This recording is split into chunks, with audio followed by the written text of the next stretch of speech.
Hey guys, what's up? This is Hunter Starcraft, and today we're going to be taking a look at a pro-Korean 1 versus 1 on Metalopolis. Two of the best players in the world, Check.Prime, 12 o'clock purple Zerg player right here, and his neighbor spawning, just right next door, going to be Hyperdub, the red Terran player at the 3 o'clock. Both these players very well known, very well respected, especially Check.Prime. I mean, personally, I just know about him a little bit better. I've done a number of his games in the past. He is just such a Zerg menace. He is a very dominant Zerg player, very micro-intensive battles, lots of action, harassment, everything like that. So should make for an exciting matchup. He's scouting his Overlord in. Now I'm wondering, is he actually going to spin around his Overlord so as to not reveal his position? As some Zerg players do choose to use that tactic. Wow! Look at that. Hyperdub really on his game. I mean, it doesn't look like Check.Prime was going to use that tactic anyway, but Hyperdub, just to make sure, sends that SCV to the ridge and then back to the mineral line, just to make sure that the Zerg player is not using that tactic with the Overlord. So pretty cool. Good awareness by Hyperdub. I like that. Getting the early gas and the initial supply depot down at the top of the ramp. Early gas indicates to me maybe an early tech lab, possibly Reapers. Yeah, maybe something more tech heavy. We're just going to have to wait and see. And yeah, definitely knowing to scout in the right direction with this SCV because he saw that Overlord in his base right away. So we're going to keep the production tab up. It looks like we are going to have a 15 hatch for Check.Prime. And, I mean, pretty standard opener as well for Hyperdub with the early gas. I do just want to comment, this is, I mean, I do like Metalopolis because the spawning locations just make such a world of difference. In this situation, short rush distance by air, pretty long by foot, given the positioning of the ramps. But if they were cross-positional, say at the 3 o'clock and the 9 o'clock, that would be very long rushing, air and ground. And then the third and final circumstance would be at the 3 o'clock and the 6 o'clock, which would be much closer by foot, the closest by foot actually. So yeah, I think that is pretty cool for Metalopolis. So I'm wondering how that's going to come into play with respect to the build orders for each player. I mean, 15 hatch, 15 pool right after for Check.Prime. Doesn't have any gas just yet, so it doesn't look like he's going to be going for the metabolic boost for Zerglings as early as a lot of Zerg players favor to do that. We have the barracks was lifted off, placed up here, and getting that initial marine out.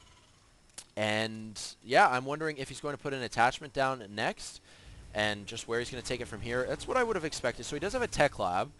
Now the question is Hyperdub going to get Reapers, or is he going to switch the factory under the tech lab? That is certainly what I'm curious about. The expansion is up, and it appears to me like this expansion is relatively safe at this point in the match. Going to keep the production tab up for you guys. We have a Roach Warren as well. So Check.Prime, I mean, taking a look at his vision, hasn't done any more scouting after this initial Overlord, went into the base a few minutes ago, so he doesn't know about the tech lab. And yeah, so we actually have Hellions. Pretty interesting. This SCV is going to take a peek and see what's going on for Check.Prime so as to, use this Hellion strategy and how and make the decision about how he wants to go about it. It looks like that SCV is going to get picked off. It's going to be able to do some scouting, though, before these Zerglings have their way with him. And, yeah, so the Blue Flame on the way out. Well, the Hellion has made its way out. The Blue Flame is being upgraded, that Infernal Pre-Igniter. Very effective against probes, or not probes, drones, Zerglings, anything like that. Now, this is not a good position to be in if you're a Zergling without your wings. Zerglings without the speed upgrade just don't stand any chance against Hellions. They can just get kited so easily. Good for Check.Prime splitting this Zergling off, though. Good awareness there. It looks like this Hellion is going to be turned around. Now, for those of you who are really up on your StarCraft 2 game, you will have known that about 12 or 18 hours ago, the patch came out. Big patch. It includes an upgrade, a huge buff to roaches. They now have 4 range instead of 3. So what we're seeing right here is the Hellions kiting the roach quite easily. Well, in the latest patch, they can't do that anymore. They really can't. Although Hellions do outrange roaches still 5 to 4, the sort of the delay with the flamethrower still prevents the roaches from being kited.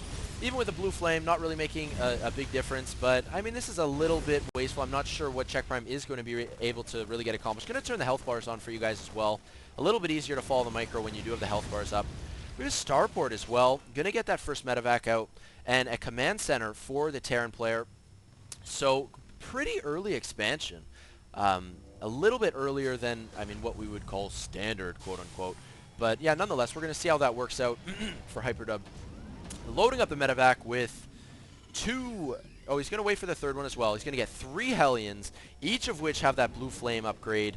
Very deadly. So let's take a look at how CheckPrime plans on fending these off. He has the metabolic boost. The speed for Zerglings is done. And getting into position now. He's got some speedlings, you know, up here, obviously. We can see there. He's got some roaches as well, going to, you know, be pursuing the medevac, getting a couple spines off with his queen. Also, do take a look here. No drones mining at the natural expansion. It is, you know, that's just more of a safety play. As I'm saying that, you know, he has Maynarded probes from his main down to his natural, but these are very late. This expansion has been up for like 3 minutes now, or 4 minutes or so, so he's only saturating it now. Nonetheless, this is the point in the game where CheckPrime thinks that he has enough defense with speedlings, with the queen, roaches up here at the main. He's going to have to defend. You're dropping the Hellions. They are able to take out 2 drones right there, and 2 more drones go down before the Hellions are forced out. So only 4 drone kills there for the Hellions. Not quite enough to sort of justify this harassment. As this harassment is going on, we do have a counterattack. The Hellion drops is CheckPrime's cue to move in with these speedlings. Going to get a surround on this bunker, preventing the SCVs from getting in position to repair the bunker. That bunker goes down in a hurry. Those Marines die instantly to the surround that those speedlings have. Ooh, the siege tank getting surrounded as well. So very nice play. Nice counterattack. Great timing by CheckPrime. Taking out, I mean, completely shutting down this expansion. It looks like that, I mean, the orbital command is going to have to lift off. I'm not sure about this, though. I'm not sure if it's the greatest idea for these Zerglings. It's just such a narrow choke point to be rushing to the top of the ramp. The tank as well is getting repaired. All at the same time, we do have a drop. This, I mean, going to take out 2 drones there before CheckPrime reacts with those roaches. So 2 drones do go down there. Those Zerglings wise enough to, you know, get out of that choke point. Going to try a little run by, but it's just not going to happen. There's just too many units. I mean, Hellions and everything's clumped up there. It's hard for Zerglings to get in. But you know what? CheckPrime has done the damage. Are we going to get another drop here? This medevac looming overhead. Yes, it does look like those Hellions are just going to pick off one more drone there. The geysers go down. Barracks and orbital command lifted off. So this is certainly not a good position for Hyperdub. Ooh, going for a third.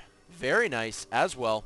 Spire is complete, and CheckPrime did prepare enough resources and food to queue up 6 Mutalisks. So this is going to be an excellent follow-up. This medevac being completely neutralized. That medevac only is going to be able to eat, you know, maybe 2 more spines, and it is going to be dead. So Hellion drop harassment has been neutralized. Mutalisk balling up. We got 6 of them. Well, 5 here. I believe there's 1 more on the map, though. And it looks like there is just not going to be any anti-air here to deal with it. Really not sure what Hyperdub's going to do.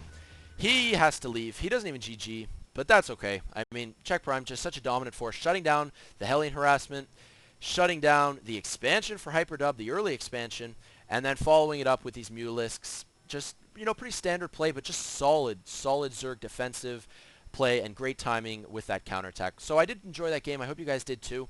Look forward to many more games, especially, I mean, I'm going to be doing some casting today and in the coming days. I haven't been able to bring as many games as I've wanted to in the past week, just exams and school and crap, and yeah, so done with that, and looking forward to bringing you guys more games, okay? So check my channel for more games, and if you want to support me, be sure to subscribe, and yeah, I appreciate that a lot. So take care, guys. This is Hunter Starcraft here saying peace out.